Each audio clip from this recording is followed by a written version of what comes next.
On a abondamment parlé de monarchie au cours des derniers mois, notamment avec le couronnement du roi Charles III. Il y a aussi le fait de ne pas prêter serment au roi lorsqu'on se présente à l'Assemblée nationale à la suite d'élections. On va essayer de démêler tout ça et lier ça avec un sondage qui vient tout juste d'être réalisé par la firme Léger sur l'autodétermination, dans le fond, ou est-ce que le Québec devrait être une république? On démêle tout ça avec Daniel Turp, vous le connaissez.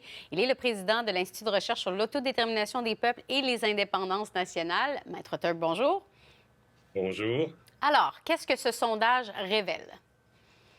Ben, il révèle que l'idée d'une république là, pour le Québec, là, d'un régime très différent finalement du régime monarchique dans lequel on vit au Canada et qui fait qu'on a un souverain, euh, une idée qui a du potentiel. Et on a été, nous, assez surpris des résultats démontrant que les Québécois non seulement rejettent les symboles monarchiques, mais l'idée que le pouvoir souverain appartienne au peuple et non pas à un monarque semble susciter une très importante adhésion. Quelle est la différence entre l'indépendance du Québec et le détachement de cette monarchie?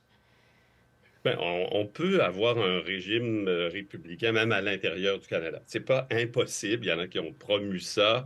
C'est un peu difficile parce qu'il faudrait obtenir le consentement de toutes les provinces et du Parlement du Canada.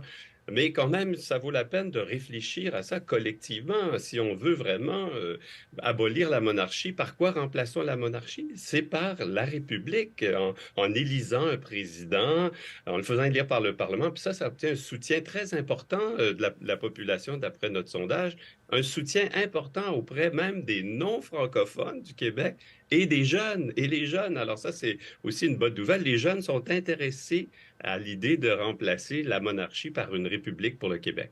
Deux choses. D'abord, donnez-nous quelques chiffres là, qui nous donnent un peu l'idée de cet engouement ou à tout le moins de ce penchant pour cette République. Et aussi, est-ce que selon vous, ça a rapport au fait que ce n'est plus Élisabeth II ou c'est pas ça?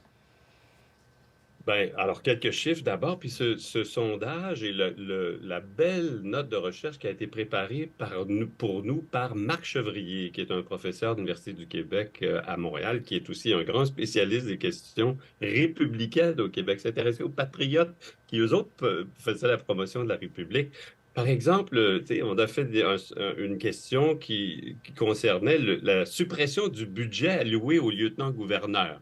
Alors, si on n'a plus de lieutenant-gouverneur, on n'a plus de monarchie en vérité, puis on a une république. 71% des Québécois sont favorables à cela. Bien, ça, Mais on quand on l'associe au leur dit, scandale aussi. On aurait moins de scandales, peut-être? ben, regardez, c'est vrai que les scandales, ça aide pas à la réputation de la monarchie, mais il y en a eu, puis il y en a eu beaucoup, puis à Québec et à Ottawa. Par exemple, sur la République, là, remplacer le lieutenant-gouverneur par un président du Québec élu par sa population, 53%. Et ça, c'est beaucoup de francophones, puis des non-francophones, puis des jeunes.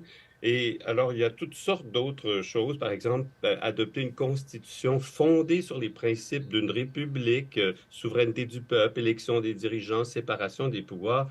48%, c'est plus que ceux qui s'y opposent d'ailleurs. Alors, il y a une série de résultats surprenants et qui montrent que l'idée d'une république, et ça vaut la peine de faire un débat public là-dessus, ben, gagne en importance. Et j'espère qu'on va provoquer un débat par la publication de ce sondage et de cette note de Il recherche. y a Paul Saint-Pierre Plamondon qui a fait un peu la promotion de l'abolition du serment du roi, là, on va dire ainsi. Il y a aussi évidemment le décès d'Élisabeth II, je le disais dans ma question précédente. Est-ce qu'on est rendu au moment où là, vraiment, on va s'y intéresser ou ça reste un peu abstrait pour les gens? Puis bon, ça serait peut-être plus compliqué que d'autres choses. Ça peut paraître abstrait, mais c'est pas du tout abstrait. Tu sais, la monarchie, ça a des conséquences, là. Tu sais, on paye beaucoup pour les monarques qui se déplacent ici pour leur sécurité. C'est quelque chose aussi qui révèle que le pouvoir n'appartient pas vraiment au peuple, là. Tu sais, par exemple, si on avait un régime démocratique sous la forme d'une république, on n'aurait pas été capable de nous imposer les constitutions de 82, puis on n'aurait peut-être pas la constitution de 1867 qui a verrouillé beaucoup de choses. Et ce qui est arrivé récemment avec la monarchie démontre qu'on remet ça en question en Australie, en Nouvelle-Zélande, dans des États des Caraïbes. Il est temps qu'on le fasse au Québec. Justin Trudeau a semblé verrouiller la chose là, parce qu'il aime beaucoup, il aimait la reine Élisabeth, mais au Québec, je pense qu'on devrait avoir ce débat. Et quelles sont les chances que ça se produise dans un avenir à court terme? Ben, ça dépendra un peu des acteurs, de M. Legault, de son gouvernement. Il pourrait initier un débat là-dessus. On peut initier des modifications constitutionnelles. Mais en tout cas, nous, là, à l'IRE, dans notre institut de recherche, on voulait mettre dans le débat cette question, cet enjeu. D'ailleurs, c'est très, très nouveau, hein. Il n'y a jamais Mhm. eu de sondage sur cette question-là. On n'a jamais su quel était l'appétit des Québécois pour la République depuis qu'il en a été question en 1837 et 38 avec les Patriotes.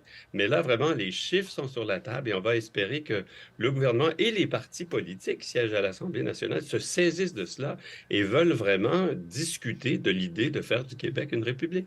C'est ce qu'on verra. Très intéressant, en tout cas, les résultats de ce sondage. Merci beaucoup, Daniel Turp. Je vous en prie, Au bonne revoir. journée.